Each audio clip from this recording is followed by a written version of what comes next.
চট্টগ্রাম থেকে মাত্র 150 কিলোমিটার দূরে আরাকান আর্মি দাঁড়িয়ে আছে। যে কোনো সময় চট্টগ্রাম শহর দখল হতে পারে। আরাকান আর্মির দ্বারা দক্ষিণ পূর্ব বাংলাদেশের অনেকটা অংশই আরাকান আর্মির দখলে। বার্মা, যেটা বর্তমানে মায়ানমার, ওখানেও সরকারের পতন হচ্ছে। আরাকান আর্মি বর্তমান চীন পৃষ্ঠপোষক সরকারের বিরুদ্ধে যুদ্ধ ঘোষণা করেছে এবং এরা বাংলাদেশের চট্টগ্রামের 230 কিলোমিটার এলাকাও দখল করে নিয়েছে।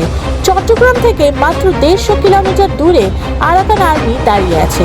যে কোনো সময় চট্টগ্রাম শহর দখল হতে পারে। আরাকান আর্মির দ্বারা দক্ষিণ পূর্ব বাংলাদেশের অনেকটা অংশই আরাকান আর্মির দখলে।